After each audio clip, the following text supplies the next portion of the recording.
दोस्तों स्वागत है आपका बिहार न्यूज में। दोस्तों मैं हूं फिरदौस गनी और आप देख रहे हैं केडीबी लाइव। दोस्तों आज हो चुका है 27 सितंबर 2021। तो आज की बिहार की टॉप न्यूज लेकर आए हैं आपके लिए। दोस्तों वीडियो स्टार्ट करने से पहले आपसे एक रिक्वेस्ट है, अगर आप नए आए इस चैनल पर तो फिर इस चैनल को सब्सक्राइब करके बेल आइकन को भी प्रेस कर दीजिए और साथ में वीडियो को लाइक कर दीजिए, अपने दोस्तों के साथ शेयर भी कीजिए। तो चलिए दोस्तों स्टार्ट करते हैं आज की पूरे बिहार की टॉप न्यूज। दोस्तों आज सबसे पहले बात करते हैं कि बिहार में शहरों के मोहल्लों की तरह अब गांव की गलियां भी रोशन होगी। जहां गांव की गलियां अब रात होते सोलर लाइट से जगमगा जाएगी। जहां गांव में स्ट्रीट लाइट लगाने का कार्य इसी साल दिसंबर महीने से शुरू होने की संभावना है। पंचायती राज विभाग के एक अधिकारी ने बताया है कि सोलर लाइट लगाने को लेकर गाँव में सर्वे का काम कराया जा रहा है। यह सर्वे का काम नवम्बर महीने से पूरा होने की उम्मीद है। इसी सर्वे के आधार पर लाइटें लगाई जाएगी। इस योजना के तहत गाँव के हर एक वार्ड में औसतन 10-10 एलईडी बल्ब लगाने हैं। इसके तहत यह भी निर्णय लिया गया है कि वार्ड में 10 के अलावा आवश्यकता अनुसार ग्राम पंचायतों में स्थापित प्राथमिक स्वास्थ्य केंद्र, खेल के मैदान आदि जगह पर भी बल्ब लगाए जाएंगे। यह सर्वे के दौरान बिजली के पोल चिन्हित किए गए हैं। शहरों की तरह ही गांव को भी रोशन रखने के लिए यह निर्णय लिया गया है, जिसकी स्वीकृति पिछले दिनों मंत्रिमंडल की बैठक में मिल गई है। जिस एजेंसी को भी वार्डों में सोलर स्ट्रीट लाइट की जिम्मेदारी दी जाएगी, उन्हीं को इसका 5 सालों तक रख रखाव भी करना होगा। यानी कि 5 साल के अंदर अगर स्ट्रीट लाइट में कोई खराबी आ जाती है तो यही एजेंसी वो ठीक करेंगे। इसी एजेंसी के द्वारा बल्ब को ठीक किया जाएगा। बताया गया है कि ऐसी सभी वार्डों में 10 बल्ब ही लगाए जाने हैं, लेकिन जो बड़े वार्ड होंगे वहां 10 से ज्यादा बल्ब भी लगाए जा सकेंगे। ये बल्ब 12 से 20 वाट का होगा। लाइट लगाने की जिम्मेदारी जिस भी कंपनी को सौंपी जाएगी, उसी को अगले 5 साल तक इन लाइटों का रख रखाव भी करना होगा। दोस्तों बिहार में गाड़ी चलाने वाले लोगों के लिए बड़ी खबर सामने आ रही है। ताजा रिपोर्ट के मुताबिक बिहार में अब बिना इंश्योरेंस वाले गाड़ी चलाने वाले मालिकों पर भारी जुर्माना लगाया जाएगा। इसको लेकर दिशा निर्देश जारी कर दिया गया है। खबर के अनुसार बिना थर्ड पार्टी इंश्योरेंस के गाड़ी चलाते पकड़े जाने पर जुर्माने के तौर पर 2000 रुपये लिया जाएगा। वहीं अगर दूसरी बार पकड़े जाते हैं तो आपसे 4000 रुपया जुर्माना लिया जाएगा। इसको लेकर आदेश भी जारी कर दिया गया है। आपको बता दूं कि बिहार परिवहन विभाग ने लोगों से अपील की है कि वे अपनी गाड़ी का थर्ड पार्टी इंश्योरेंस अनिवार्य रूप से करा लें, क्योंकि बिहार में सभी वाहनों का थर्ड पार्टी इंश्योरेंस कराना अनिवार्य कर दिया गया है। इसलिए इस बात का आप ख्याल रखें। दोस्तों एक बड़ी खबर और आपके लिए बहुत ही जरूरी खबर है। जी हाँ, खबर यह है कि अगर आप त्योहार में बिहार आना चाहते हैं तो फिर आपके पास 72 घंटे पहले का आरटीपीसीआर नेगेटिव जांच रिपोर्ट होना चाहिए। जी दूसरे राज्यों में बढ़ते कोरोना संक्रमण को देखते हुए बिहार सरकार ने यह फैसला किया है। क्राइसिस मैनेजमेंट ग्रुप की बैठक में इस बात की आशंका जताई गई है कि दूसरे प्रदेशों से त्योहारों में अधिक से अधिक बिहार आएंगे। अधिक से अधिक लोग बिहार आएंगे। इसीलिए आज से 15 नवंबर तक बिहार आने वाले लोगों को नेगेटिव रिपोर्ट दिखानी होगी। सरकार ने निर्णय लिया है कि जिन राज्यों में कोरोना संक्रमण के ज्यादा मामले और डेल्टा प्लस वेरिएंट सामने आ रहे हैं, वहां से बिहार आने वाले लोगों को अपने साथ 72 घंटे पहले कराई आरटीपीसीआर नेगेटिव जांच की रिपोर्ट लानी होगी। इस नियम को सख्ती से पालन किया जाएगा। यह निर्णय हवाई जहाज, ट्रेन, बस या फिर कई अन्य वाहनों से बिहार आने वाले लोगों पर लागू होगी। इन सभी को 72 घंटे पहले का आरटीपीसीआर नेगेटिव जांच रिपोर्ट अपने साथ रखना होगा। दोस्तों मेरठ में मौलाना कलीम सिद्दीकी की गिरफ्तारी के विरोध में मुस्लिम समुदाय के धर्म गुरु एवं मौलानाओं ने प्रधानमंत्री नरेंद्र मोदी को ज्ञापन भेजकर उनकी रिहाई की मांग की है। साथ ही चेतावनी दी है कि अगर जल्द ही रिहाई नहीं हुई तो सड़कों पर उतरकर आंदोलन करेंगे। शनिवार को ज्वाइंट मजिस्ट्रेट अंशुल सिंह को प्रधानमंत्री के नाम से जमीयत उलमाए उत्तराखंड के पदाधिकारियों ने मुलाकात करके ज्ञापन सौंपा है। ज्ञापन में बताया गया है कि मेरठ में एटीएस की ओर से मौलाना कलीम सिद्दीकी की गिरफ्तारी से मुस्लिम समाज में गहरी नाराजगी है। मौलाना कलीम सिद्दीकी एक मुस्लिम धर्मगुरु एवं इस्लामिक स्कॉलर है और कानून एवं संविधान में विश्वास रखने वाले इंसान हैं। उनके साथ करोड़ों देशवासियों की आस्था और अकीदत जुड़ी हुई है। बताया गया है कि अगर जल्द मौलाना कलीम सिद्दीकी की रिहाई नहीं की गई तो फिर मुस्लिम समाज के लोगों के साथ देश के अन्य सेक्युलर जमात के लोग सड़क पर उतरकर आंदोलन करने पर मजबूर होंगे। दोस्तों पटना में चोरों ने चोरी का ट्रेंड को बदल दिया है। चोर अब सीसीटीवी के डीवीआर को ही साथ ले जा रहे हैं। जब बीते एक महीने में 4 चोरियां ऐसी हुई है जिनमें चोर सीसीटीवी के डीवीआर को ही साथ ले गए। जब पत्रकार नगर थाना क्षेत्र में डकैती के बाद अपराधी ज्वेलरी दुकान से डीवीआर को उखाड़ कर साथ ले गए। जब पत्रकार नगर थाना अध्यक्ष मनोरंजन भारती एवं कंकरबाग थाना अध्यक्ष रविशंकर सिंह ने बताया है कि चोरों को ये पता चल गया है कि सीसीटीवी के डीवीआर से ही पुलिस को सबूत मिलते हैं, इसलिए डीवीआर को उखाड़ लेते हैं ताकि कुछ भी रिकॉर्ड ना हो सके। दोस्तों बिहार में अगर कोई व्यक्ति विधायक बन जाता है तो उनकी जिंदगी पूरी तरीके से बदल जाती है, क्योंकि बिहार सरकार अपने विधायकों को वेतन भत्ते के साथ साथ कई तरह की आधुनिक सुविधाएं भी देती है। इसके बारे में सभी लोगों को सही तरीके से जानकारी होनी चाहिए, जैसे कि अभी हम आपको बताने जा रहे हैं और आपको अभी जानकारी हो जाएगी। तो सबसे पहले बात करते हैं कि विधायकों को कितनी सैलरी और भत्ता कितना मिलता है। तो बिहार में विधायकों को 1,35,000 रुपए प्रति माह वेतन मिलती है। साथ ही साथ जीवन पर मुफ्त रेलवे पास और मेडिकल सुविधाओं का लाभ भी मिलता है। जी वहीं पूर्व विधायकों और पूर्व विधान पार्षदों को प्रति माह 35,000 रुपए मिलते हैं। मेरी जानकारी के अनुसार बिहार में सैलरी के अलावा विधायकों को वाहन खरीदने के लिए एडवांस में 15,000 रुपए भी मिलते हैं। जी वहीं ट्रेन और हवाई जहाज से यात्रा के लिए हर साल 3 लाख रुपए मिलते हैं, जबकि निजी सहायक के लिए 30,000 रुपए मिलते हैं। जी इतना ही नहीं, बिहार में विधायकों को स्टेशनरी खरीदने के लिए 10,000 रुपए मिलते हैं। इस तरीके से बिहार के माननीय विधायक जी को सरकार की तरफ से कई तरह की सुविधाएं मिलती है। जितने साल तक विधायक रहें उतने साल तक हर साल पेंशन में 3-3 हजार रुपए तक वृद्धि होती है और उनकी पेंशन भी बढ़ती है। दोस्तों बिहार में नौकरी की तलाश कर रहे युवाओं के लिए अच्छी खबर सामने आ रही है। ताजा रिपोर्ट के मुताबिक बिहार में बहुत जल्द 4,600 प्रोफेसर और 40,000 हेड मास्टर की बहाली की जाएगी। इसकी जानकारी बिहार के शिक्षा मंत्री विजय कुमार चौधरी ने दी है। शिक्षा मंत्री विजय कुमार चौधरी ने जानकारी देते हुए कहा है कि बिहार राज्य विश्वविद्यालय सेवा आयोग के माध्यम से बिहार में 4,600 प्रोफेसरों के पदों पर भर्ती की जाएगी। इसको लेकर तैयारियां शुरू हो चुकी है। बहुत जल्द योग्य उम्मीदवारों के इन पदों पर बहाली होगी। वही बिहार के स्कूलों में बिहार लोक सेवा आयोग के तहत 40,000 हेड मास्टर की बहाली की जाएगी। जब बिहार में 40,500 प्रधान अध्यापकों के पद पर सृजित किए गए हैं। इन सभी पदों पर भर्ती को लेकर आयोग के पास अधिसूचना भेजी जाएगी और भर्ती की प्रक्रिया शुरू होगी। दोस्तों बिहार की राजधानी पटना से एक बड़ी खबर सामने आ रही है। ताजा रिपोर्ट के मुताबिक नीतीश सरकार पटना को हैदराबाद, गुरुग्राम, बेंगलुरु की तर्ज पर विकसित करने की तैयारी कर रही है। इसको लेकर कई प्रोजेक्ट पर काम चल रहा है। राजधानी पटना में बड़े बड़े ओवरब्रिज और फ्लाईओवर बनने के बाद नीतीश सरकार ग्रेटर पटना बनाने पर ध्यान केंद्रित कर रही है। इस ग्रेटर पटना में IT पार्क और IT टावर भी बनाई जाएगी। बिहार सरकार इसके लिए आधुनिकीकरण के साथ औद्योगिकीकरण पर भी ध्यान दे रही है। आपको बता दूं कि 2025 के बाद पटना पूरी तरीके से बदल जाएगा। साल 2025 तक पटना में बन रहे पटना और बिहटा को जोड़ने वाली एलिवेटेड रोड, दीघा से दीदारगंज तक बनने वाले Ganga expressway, Patna ring road के साथ पटना मेट्रो प्रोजेक्ट भी तैयार हो जाएंगी। दोस्तों बिहार में कोरोना का संक्रमण जैसे जैसे कम होता जा रहा है वैसे वैसे पैसेंजर ट्रेनों का परिचालन भी शुरू किया जा रहा है। इसी बीच एक बड़ी खबर सामने आ रही है कि बिहार में 7 जोड़ी पैसेंजर ट्रेनों का परिचालन फिर से शुरू किया जाएगा। इसको लेकर रेलवे के द्वारा आदेश जारी किया गया है। जी हां, आपको बता दूं कि भारतीय रेलवे द्वारा जारी गाइडलाइंस के अनुसार इन स्पेशल ट्रेन से यात्रा के दौरान यात्रियों को कोविड-19 मानकों का पालन करना अनिवार्य होगा। रेल यात्री कोरोना गाइडलाइंस के नियमों का पालन करते हुए यात्रा कर सकते हैं।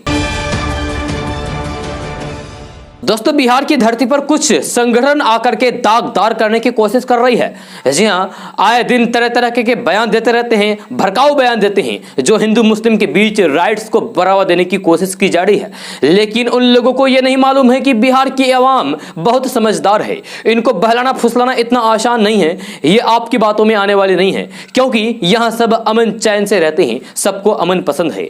जी हां, यहाँ कट्टरवादी सोच नहीं चलने वाला है, चाहे वो कोई कट्टर मुस्लिम समर्थक हो या फिर कट्टर हिंदुत्ववादी। जब बिहार में सेकुलर लोग रहते हैं, कुछ हिंदुत्ववादी संगठन का कहना है कि बिहार की आंतरिक स्थिति खतरनाक स्थिति में है। सीमांचल में स्लीपर सेल का आधार बड़ा है, भारी संख्या में बांग्लादेशी मौजूद है। किशनगंज जैसे जिले में 80% आबादी बांग्लादेशी का हो गया है। यह हिंदुत्ववादी संगठन का कहना है। यह बातें विश्व हिंदू परिषद के राष्ट्रीय महामंत्री मिलिंद पांडे ने कही है। उन्होंने कहा है कि कटिहार, पूर्णिया, अररिया, किशनगंज जिले में हिंदू समाज के लोगों पर अत्याचार बढ़ी है। कितना बड़ा बड़ा झूठ बोल रहा है। और साथ में उन्होंने ये भी कहा है कि बड़े पैमाने पर धर्मांतरण का खेल चल रहा है, विश्व हिंदू परिषद इसे रोकने का कार्य करेगी। दोस्तों, बिहार में रहने वाले लोगों के लिए पटना से बड़ी खबर सामने आ रही है। ताजा रिपोर्ट के मुताबिक नीतीश सरकार ने इस साल दुर्गा पूजा की अनुमति दे दी है, लेकिन कोरोना की तीसरी लहर की आशंका को देखते हुए गाइडलाइंस जारी किया है तथा कई तरह के नियम कानून बनाए हैं। ये नियम कानून सभी व्यक्ति को अनिवार्य रूप से मानना होगा। जब बिहार में दुर्गा पूजा को लेकर गाइडलाइंस जारी की है, नई गाइडलाइंस में दुर्गा पूजा और मेला को लेकर साफ साफ कहा गया है कि जिले के डीएम दुर्गा पूजा में पंडालों और मेला की अनुमति देंगे। बिहार में जो लोग दुर्गा पूजा, दीपावली और छठ के मौके पर आएंगे वे कोविड जांच जरूर कराएंगे। इसे अनिवार्य कर दिया गया है। बिहार सरकार के नई गाइडलाइंस में कहा गया है कि त्योहारों के दौरान जुलूस और भीड़ प्रबंधन के लिए जिला प्रशासन आदेश निर्गत करेंगे। मेला परिसर में सभी व्यक्ति को मास्क लगाना होगा। साथ ही साथ कोरोना गाइडलाइंस के नियमों का पालन करना अनिवार्य रूप से होगा। दोस्तों, बिहार के मुख्यमंत्री नीतीश कुमार जातिगत जनगणना के मामले में पीछे हटने को तैयार नहीं है। इसका संकेत एक बार फिर से उन्होंने दे दिया है। उन्होंने दिल्ली में कहा है कि केंद्र सरकार को जातिगत जनगणना करानी चाहिए, इसके कई फायदे हैं, इससे जो पीछे हैं उन्हें आगे लाया जा सकेगा। इसके नहीं कराने के पीछे जो तर्क दिए जा रहे हैं वे उचित नहीं है। जाति के साथ उपजाति जनगणना भी कराई जाए। सीएम नीतीश कुमार ने कहा है कि इसको लेकर एक बार फिर से बिहार में सभी दलों के साथ बैठक करके आगे का निर्णय लिया जाएगा।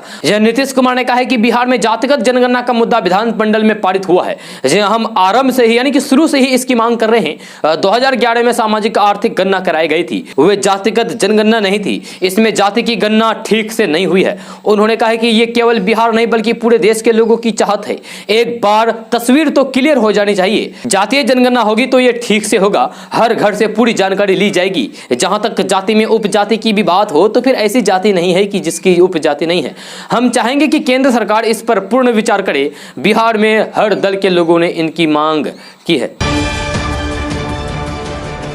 दोस्तों, भारतमाला परियोजना के तहत दूसरे चरण में बिहार की 8 एनएच को शामिल करने पर केंद्र सरकार ने मौखिक सहमति दे दी है। साथ ही इस पर सकारात्मक पहल शुरू हो गया है। इनकी लागत का शुरुआती आकलन करीब 50 से 60 हजार करोड़ रुपए का है। इन 8 एनएच परियोजनाओं को भारतमाला में शामिल कराने के संबंध में शुक्रवार को पथ निर्माण मंत्री नितिन नवीन और केंद्रीय पथ परिवहन एवं राजमार्ग मंत्री नितिन गडकरी के बीच बातचीत हुई थी।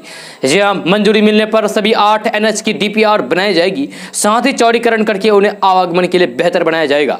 इससे अन्य राज्यों के साथ बिहार की बेहतर कनेक्टिविटी होगी। साथ ही कई स्थानों की दूरियां कम होने से आवागमन में कम समय लगेगा। दोस्तों, संयुक्त किसान मोर्चा ने आज देशव्यापी हड़ताल का ऐलान किया है। आज 27 सितंबर को किसान आंदोलन के 10 महीने पूरे हो गए हैं, जिसकी वजह से संयुक्त किसान मोर्चा इस दिन देशव्यापी हड़ताल कर रहे हैं। यानी कि आज देशव्यापी हड़ताल कर रहा है। इस संगठन में 40 से अधिक कृषि संघ शामिल है, जो साथ मिलकर केंद्र की 3 कृषि कानूनों के खिलाफ प्रदर्शन कर रहे हैं। संयुक्त किसान मोर्चा किसानों के आंदोलन का नेतृत्व कर रहा है। पिछले महीने सिंगू सीमा पर 2 दिवसीय राष्ट्रीय सम्मेलन के बाद इस संगठन ने भारत बंद का किया था और गुरुवार को लोगों से बंद में शामिल होने की अपील की थी। प्रदर्शन कर रहे किसानों के बंद के आह्वान पर कांग्रेस और आम आदमी पार्टी समेत कई विपक्षी दलों ने अपना समर्थन जताया है। जब पंजाब के मुख्यमंत्री चरणजीत सिंह चन्नी ने जहां बंद का समर्थन किया है, वहीं बिहार विधानसभा में विपक्ष के नेता तेजस्वी यादव ने घोषणा की है कि वे भी देशव्यापी हड़ताल में हिस्सा लेंगे। भारतीय किसान यूनियन ने किसान आंदोलन को पंजाब के मुख्यमंत्री चरणजीत सिंह चन्नी के समर्थन का स्वागत किया है, लेकिन कहा है कि वे किसी भी राजनीतिक दल के साथ मंच साझा नहीं करेंगे। यह भारत बंद केवल 6 बजे से शाम 4 बजे तक चलेगा। जी हां, इस दौरान पूरे देश में सभी सरकारी और प्राइवेट कार्यालय, शैक्षणिक और अन्य संस्थान, दुकानें, उद्योग और वाणिज्य प्रतिष्ठान के साथ साथ सार्वजनिक कार्यालय बंद रहेंगे। हालांकि अस्पताल, मेडिकल स्टोर, राहत और बचाव कार्य और व्यक्तिगत आपात स्थिति में शामिल लोगों सहित सभी आपातकालीन प्रतिष्ठानों और आवश्यक सेवाओं को छूट दी जाएगी। All India bank officers confederation ने सोमवार को भारत बंद को अपना समर्थन दिया है। यानी कि आज भारत बंद को बैंक ने समर्थन दिया है। इसने सरकार से किसानों की उनकी मांगों पर बातचीत करने और केंद्र से 3 कृषि कानूनों को रद्द करने का अनुरोध किया है। वहीं बिहार में तेजस्वी यादव ने भी आज किसानों से के भारत बंद को अपना समर्थन दिया है। तेजस्वी यादव ने कहा है कि महागठबंधन दलों के शीर्ष नेताओं की बैठक में सर्वसम्मति से बुलाए गए भारत बंद में भाग लेने और समर्थन करने का निर्णय लिया गया है। एनडीए सरकार की किसान विरोधी नीतियों के विरोध में हम किसानों के साथ डट कर खड़े हैं। दोस्तों बिहार में शराबबंदी लागू है, लेकिन क्या सही मायने में बिहार में शराबबंदी लागू है यह आपको अभी पता चलेगा। यह मुजफ्फरपुर जिले में एक पुलिसकर्मी का पुत्र शराब के नशे में हंगामा करते हुए गिरफ्तार हुआ है। अपने पिता की वर्दी को पहनकर शराब के नशे में लोगों पर रौब झाड़ रहा था। उसी वक्त हंगामा करते लोगों ने उसे धर दबोचा। हंगामा करने वाले व्यक्ति की पहचान मुसहरी थाना के चौकीदार महेश पासवान के पुत्र धर्मेंद्र कुमार के रूप में की गई है। यह व्यक्ति मुसहरी थाना क्षेत्र के प्रहलादपुर चौक और रघुनाथपुर गांव में जमकर बवाल काट रहा था। यह शराब के नशे में जनता ने इसे पुलिस के हवाले कर दिया और वही ब्रेथ एनालाइजर मशीन लगाकर उसके शराब पीने की पुष्टि की गई। क्योंकि मामला विभाग से जुड़ा हुआ था, तो आनंद फानन में उसकी गिरफ्तारी भी कर ली गई। दोस्तों प्रधानमंत्री नरेंद्र मोदी ने अपने नियमित कार्यक्रम मन की बात में बिहार के महापर्व छठ का जिक्र किया है। उन्होंने इसे नदियों की स्वच्छता के लिए बड़ा अवसर बताते हुए कहा कि कुछ दिनों में छठ के लिए नदियों की सफाई शुरू हो जाएगी। प्रधानमंत्री नरेंद्र मोदी ने इस बार नदियों की स्वच्छता पर अपना फोकस रखा है।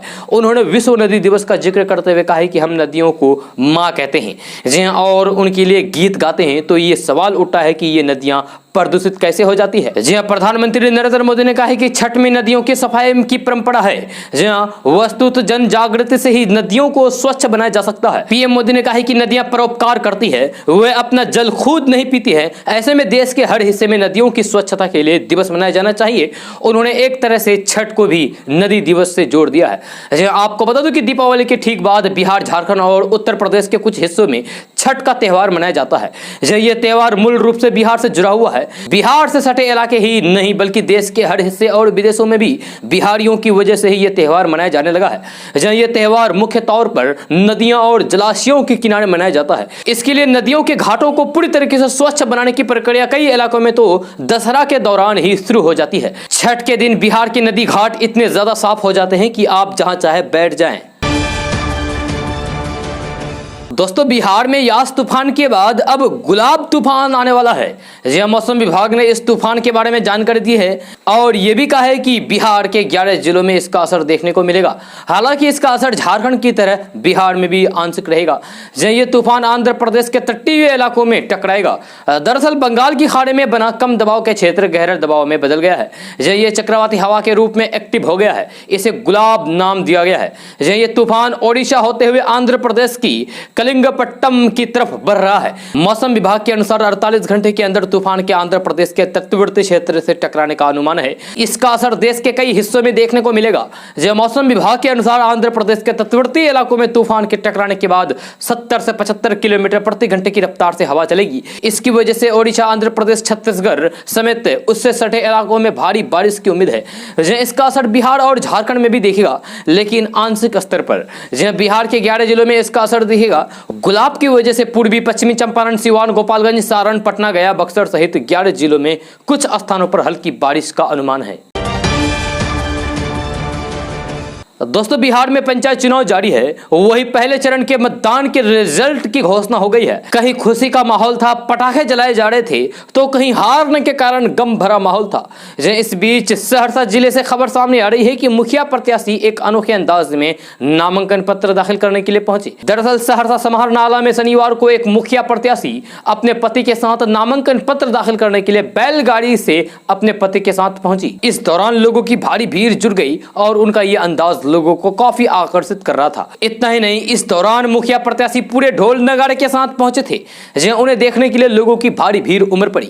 वही बैलगाड़ी से पहुंचने का कारण मुखिया प्रत्याशी ने बताया है कि पेट्रोल काफी महंगा हो गया है। ऐसे में 4 व्हीलर में पेट्रोल भरकर नामांकन भरने नहीं आ सकते थे। यह बढ़ती महंगाई के विरोध में बैलगाड़ी जो सनातन किसान की सवारी है, उससे पहुंचे हैं। खबर की माने तो 70 टैया प्रखंड के पश्चिमी जिला पंचायत क्षेत्र संख्या 6 से नामांकन पर्चा भरने के लिए जिला परिषद प्रत्याशी रंजना देवी अपने पति कॉमरेड विक्की राम के साथ पहुंची थी। दोस्तों एक बड़ी खबर बिहार से सामने आ रही है कि मोतिहारी में नाव पलटने से 22 लोग डूब गए हैं। जब बुरी गंडक नदी में नाव पलटने से 22 लोगों की डूबने की खबर है। अब तक 6 लोगों की जान चली गई है। यह नदी घाट पर अफरा तफरी का माहौल है। बड़ी संख्या में लोग घाट पर मौजूद है। सूचना मिलने पर जिला प्रशासन पूरी टीम के साथ मौके पर पहुंचे थे। जब बाकी डूबे हुए लोगों की तलाश की जा रही थी। बताया जा रहा है कि नाव पर ज्यादा सवारी बैठने से यह हादसा हुआ है। जब छोटी नाव पर 12 लोगों के बैठने की जगह थी, उस पर 22 से ज्यादा लोग सवार हो गए, जिसकी वजह से नाव बीच नदी में डूब गए। दोस्तों बिहार के पुलिस स्टेशन अब स्मार्ट पुलिस स्टेशन बन रहे हैं। यहाँ के 1100 से भी ज्यादा थानों में सीसीटीवी कैमरे लगाए जा चुके हैं। अब थानों में चप्पे चप्पे पर तीसरी आंख की नजर है। एसएचओ साहब का केबिन हो या फिर एफआईआर रूम, लॉकअप हो या फिर मालखाना, अब सब कैमरे की जद में है। यानी कि अब सब कुछ ऊपर वाला देख रहा है। बिहार पुलिस की कार्यशैली कई मौके पर सवालों के घेरे में रही है। जब पुलिस पर आरोप लगते रहे हैं कि आम आदमी के साथ पुलिस का व्यवहार काफी खराब रहता है। जब शिकायत लेकर थाने गए लोगों के साथ ऐसा ठीक से व्यवहार नहीं किया जाता है। यही वजह है कि आम आदमी को थाने में जाने से पहले 100 बार सोचना पड़ता है कि कब दारोगा बाबू का दिमाग गर्मा गया और वे लग गए लठ बजाने। जब महिलाएं अपने साथ हुए अपराध की शिकायत दर्ज कराने के लिए थाने जाना पसंद नहीं करती है। जहां आरोप तो ये भी लगते हैं कि पुलिस बिना पर्याप्त कारण के भी किसी को पूछताछ के नाम पर हिरासत में ले लेती है और छोड़ने के बदले मोटे पैसे वसूलती है। हालांकि अब जब बिहार के अधिकांश थानों में कैमरे लग गए हैं तो इस पर बहुत हद तक अंकुश लग गया है, क्योंकि तीसरी आंख सब देख रही है, जिसके डर से पुलिस का व्यवहार लगातार बदल रहा है। यह तब हो पाया है जब बिहार सरकार ने 150 करोड़ से ज्यादा खर्च करके 1200 से भी ज्यादा थानों और राज्य के रेल थानों में कैमरे लगाए हैं। दोस्तों बीएसएससी की ओर से माइनिंग इंस्पेक्टर के पद पर भर्ती के लिए नोटिफिकेशन जारी हुई है। जहां बिहार में सरकारी नौकरी की इच्छा रखने वाले युवाओं के लिए एक बेहतरीन मौका सामने आया है। जहां जारी नोटिफिकेशन के अनुसार बिहार में कुल 100 पदों पर भर्ती होगी। जो उम्मीदवार इन पदों पर आवेदन करना चाहते हैं वे ऑफिशियल वेबसाइट bssc.bihar.gov.in पर जाकर के ऑनलाइन के द्वारा आवेदन कर सकते हैं। जब बीएसएससी की ओर से जारी नोटिफिकेशन के मुताबिक इंस्पेक्टर पद पर भर्ती की जाएगी। इस वैकेंसी के लिए आवेदन प्रक्रिया 20 सितंबर 2021 को शुरू हुई है। इसमें आवेदन करने के लिए आखिरी तारीख 20 अक्टूबर 2021 रखी गई है, जबकि फाइनल फॉर्म सबमिट करने के लिए 22 अक्टूबर तक का समय दिया गया है। दोस्तों लोक जनशक्ति पार्टी के सांसद वीणा देवी के पति पर एक व्यक्ति का 10 लाख रुपए हड़पने का आरोप लगा है। यह सांसद वीणा देवी के पति के खिलाफ इसकी शिकायत दर्ज कराई गई है। पूर्व एमएलसी दिनेश सिंह पर बिहार के मुजफ्फरपुर में जमीन रजिस्ट्री के नाम पर 10 लाख रुपए पचाने का आरोप लगा है। यह मुजफ्फरपुर के मुख्य न्यायिक दंडाधिकारी के कोर्ट में लोक जनशक्ति परिषद की सांसद वीणा देवी के पति और बिहार विधान परिषद के पूर्व सदस्य दिनेश सिंह पर 420 का आरोप लगाते हुए परिवारवाद दायर किया गया है। धोखाधड़ी का आरोप लगाते हुए यह शिकायत सदर थाना के पताही के रहने वाले संजीव कुमार राजन ने की है। इस मामले में सत्येंद्र प्रसाद को भी आरोपित बनाया गया है। दोस्तों राजनीति का यह कोई प्रोटोकॉल नहीं है, लेकिन लोग अक्सर नेताओं के प्रति सम्मान या अपनी निष्ठा प्रकट करने के लिए उनके पैर छूते नजर आते हैं। ये बिल्कुल आम बात है, लेकिन यदि कोई बुजुर्ग अधिकारी बिहार सरकार के स्वास्थ्य मंत्री मंगल पांडे का पैर छुए, वे भी अपने से कम उम्र के मंत्री का, तो इस पर हर किसी का ध्यान जाना स्वाभाविक है। जी ऐसा ही एक दृश्य गोपालगंज में देखने को मिला, जब स्वास्थ्य मंत्री मंगल पांडे शुक्रवार को सर्किट हाउस में पार्टी के कार्यक्रम के लिए पहुंचे। बीजेपी के मंत्री पहुंचे तो पार्टी कार्यक्रम के लिए, लेकिन वहां जो कुछ हुआ उसने खुद उन्हें और वहां मौजूद अन्य लोगों को हतप्रभ कर दिया। जी हुआ यह कि मंत्री मंगल पांडे सर्किट हाउस में पहुंचे। सर्किट हाउस के गेट पर civil surgeon doctor Yogendra Mahto मंत्री के स्वागत में गुलदस्ता लेकर पहले से ही खड़े थे। जैसे ही मंत्री की गाड़ी पहुंची, सिविल सर्जन आगे बढ़े और स्वास्थ्य मंत्री मंगल पांडे के पैर छूने के लिए पूरी तरीके से झुक गए। इधर अपने से अधिक उम्र के सिविल सर्जन को यूं उनके पैरों पर झुकता देखकर मंत्री का कोई रिएक्शन भी नहीं आया। जब मंत्री और सिविल सर्जन के बीच चंद सेकंड के इस वार्तालाप पर उस वक्त सभी का ध्यान गया, लेकिन बात वही आई और गई होगी। जब मंत्री ने अपने पार्टी के नेताओं से मुलाकात की और पंडित दीनदयाल उपाध्याय जयंती समारोह में जाने की तैयारी में लगे, उधर थोड़ी देर बाद ही मंत्री के पैर छूने के लिए झुके सिविल सर्जन की तस्वीर सोशल मीडिया पर वायरल होने लगी। जब तस्वीर वायरल होने के बाद हंगामा खड़ा हो गया है। लोग स्वास्थ्य मंत्री मंगल पांडे को अपने से उम्र में बड़े अधिकारी से पैर छुआने के लिए ट्रोल करने लगे हैं। दोस्तों अगर आप घूमने फिरने के शौकीन हैं और घूमने फिरने के लिए जाना चाहते हैं, तो बिहार में एक ऐसी जगह है जो आपको जाना चाहिए। हम आपको अभी बताने जा रहे हैं। जी हाँ, बिहार में वाल्मीकि टाइगर रिजर्व यानी कि वीटीआर का भ्रमण करने के लिए आने वाले पर्यटक अब यहाँ नौका विहार और जंगल ट्रेल का भी आनंद उठा सकेंगे। जंगल ट्रेल यानी कि जानवरों के पगमार्क वाले रास्ते, जिन रास्तों से वन जीव आते जाते हैं, उन रास्तों को पर्यटकों के लिए विकसित किया जाएगा। जहाँ इससे पर्यटकों को जंगली जानवरों को करीब से देखने का मौका मिलेगा। साथ ही पर्यटकों को प्रकृति को और अंदर से देखने और फिर समझने का मौका मिल सकेगा। इसके अलावा वीटीआर में नौका विहार को भी विकसित किया जाएगा। करीब 3 किलोमीटर लंबे नौका मार्ग को विकसित करने की योजना पर काम शुरू कर दिया गया है। जब बघा एसडीएम दीपक कुमार मिश्रा ने बताया है कि वीटीआर में इको टूरिज्म को विकसित करने की प्रशासनिक कार्रवाई शुरू कर दी गई है। यह पर्यटन को बढ़ावा देने के लिए चरणवार विकास होंगी। वीटीआर में आने वाले पर्यटक मगरमच्छ देख सकेंगे, इसके लिए भी व्यवस्था की जाएगी। दोस्तों, मोदी सरकार में मंत्री रहे उपेंद्र कुशवाहा अपनी पार्टी रालोसपा का जेडीयू में विलय कराने के बाद नीतीश कुमार के निर्देश पर बिहार यात्रा पर हैं। इसी कड़ी में दौरे के आखिरी चरण में उपेंद्र कुशवाहा, नीतीश कुमार और आरसीपी सिंह की गृह जिला नालंदा पहुंचे। इस दौरान जेडीयू के समर्थकों ने उनका जोरदार स्वागत किया। जेडीयू संसदीय बोर्ड के अध्यक्ष बनाए जाने के बाद बिहार यात्रा के दौरान जब उपेंद्र कुशवाहा नालंदा जिले में आशानगर शोहरसराय पहुंचे तो जेडीयू समर्थकों ने सबसे पहले उपेंद्र कुशवाहा को तराजू पर सिक्के से तौला। उसके बाद सोनू कुशवाहा नाम के जेडीयू कार्यकर्ता ने उनको सोने का मुकुट पहनाया। बात सिर्फ यही नहीं खत्म होती है। स्वागत कार्यक्रम में नालंदा के तमाम बड़े जेडीयू नेताओं की उपस्थिति भी उपेंद्र कुशवाहा के बढ़ते कदम का बड़ा इशारा करती रही है, जबकि नालंदा को आरसीपी सिंह का घर माना जाता है। दोस्तों, बिहार में पुस्तकालय अधीक्षकों की नियुक्ति होगी। बिहार के शिक्षा मंत्री विजय कुमार चौधरी ने कहा है कि पुस्तकालय अधीक्षकों की स्थिति संतोषजनक नहीं है। इसकी एक बड़ी वजह पुस्तक पढ़ने के प्रति लोगों की घटती रुचि भी है। अब बहुत कम लोग पुस्तक पढ़ने के लिए पुस्तकालय जाते हैं। इसे लेकर लोगों को जागरूक करने की भी आवश्यकता है। सरकार अपने स्तर से पुस्तकालयों को सुदृढ़ करेगी। पुस्तकालय अधीक्षकों की भी जल्द ही नियुक्ति की जाएगी। अब ई लाइब्रेरी बनाने की बात चल रही है। दोस्तों, भाजपा के प्रदेश अध्यक्ष डॉक्टर संजय जायसवाल ने कहा है कि जातिगत जनगणना कराना मुश्किल है। उन्होंने 1931 के आंकड़े को भी पूरी तरीके से सच नहीं बताया और कहा है कि उसे जातिगत जनगणना कहना गलत है, क्योंकि अंग्रेजों ने सिर्फ 24 जातियों की ही जनगणना कराई थी। 2011 के आर्थिक सामाजिक सर्वे में 4 लाख से भी ज्यादा जातियों का विवरण आया है। अगर सही मायने में जातिगत जनगणना कराई जाएगी तो उसके अनुरूप कंप्यूटराइज डाटा में 4,28,000 खंड बनाया ही नहीं जा सकता है।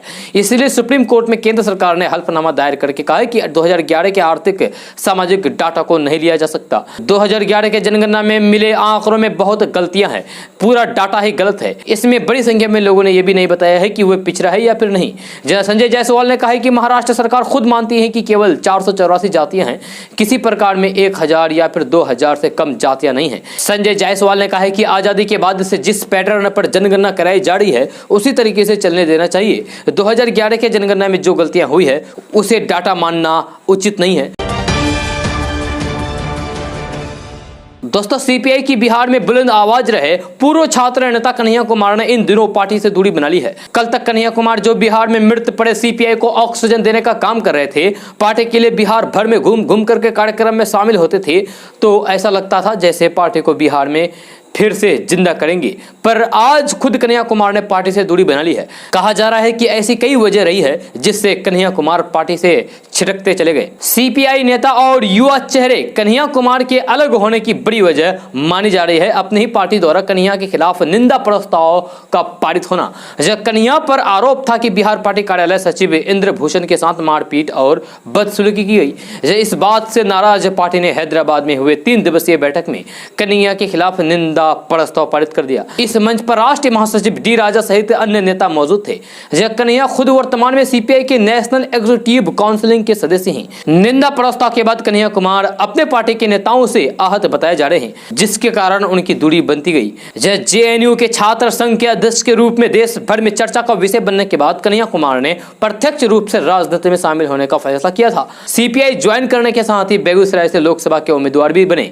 पर पार्टी के कमजोर हालात और गठबंधन के नेताओं की अनदेखी के कारण कन्हैया कुमार को गिरिराज सिंह जैसे नेता से हार का मुंह देखना पड़ा। कन्हैया कुमार को समझ में आ गया कि बिहार में सीपीआई में रहकर संसदीय जीवन की शुरुआत नहीं हो सकती है। एक तरफ जहां कन्हैया के खिलाफ गिरिराज सिंह ताल ठोक रहे थे, तो वहीं दूसरी तरफ तेजस्वी यादव ने आरजेडी का उम्मीदवार उतारकर मुश्किल और बढ़ा दी। नतीजा उनको हार मिली। जानकार बताते हैं कि कन्हैया कुमार को पता चल गया था कि बिहार में राजनीति के लिए गठबंधन का मजबूत हिस्सा बनना जरूरी है। दोस्तों असदुद्दीन ओवैसी ने मेरठ में मुस्लिम धर्मगुरु मौलाना कलीम सिद्दीकी की हालिया गिरफ्तारी पर समाजवादी पार्टी और फिर कांग्रेस की कथित चुप्पी पर सवाल खड़ा कर दिया है।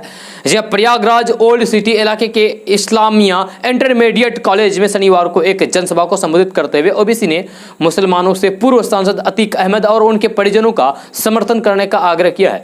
असदुद्दीन ओवैसी ने कहा है कि समाजवादी पार्टी और कांग्रेस मौलाना कलीम की गिरफ्तारी पर अन्य समुदाय के वोट खोने के डर से चुप है। समाजवादी पार्टी और कांग्रेस अपने फायदे के लिए मुसलमानों का इस्तेमाल करते हैं, लेकिन राजनीति और नौकरियों में समान प्रतिनिधित्व के लिए उन्होंने कुछ नहीं किया। वे मुसलमानों के विभिन्न मुद्दों पर चुप रहते हैं और पिछले 60 सालों से उनके साथ विश्वासघात करते आ रहे हैं।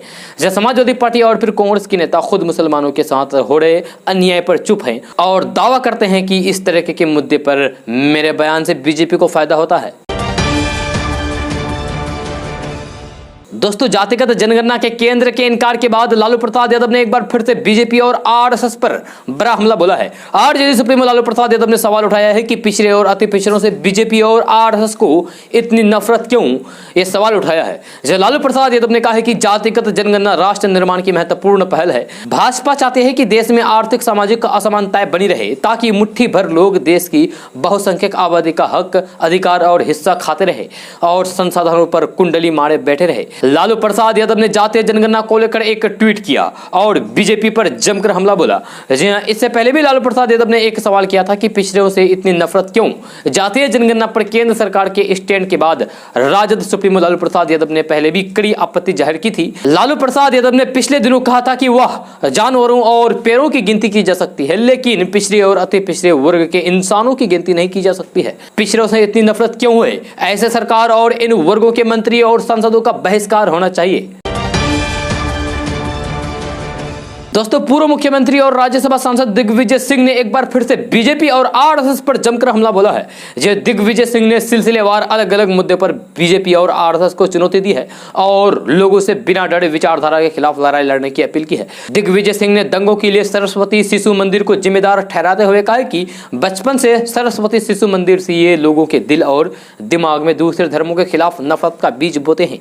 यही नफरत का बीज आगे बढ़कर सांप्रदायिक सद्भाव बिगाड़ता है, धार्मिक उन्माद फैलाता है और देश में दंगे फसाद होते हैं। दिग्विजय सिंह ने कहा है कि यही बात हर धर्म कहता है। हमारे हर व्यक्ति को आस्था के अनुसार धर्म को अपनाने का अधिकार संविधान ने दिया है। दिग्विजय सिंह ने सभी विपक्षी दलों से बीजेपी के खिलाफ एक मंच पर आने की अपील की है।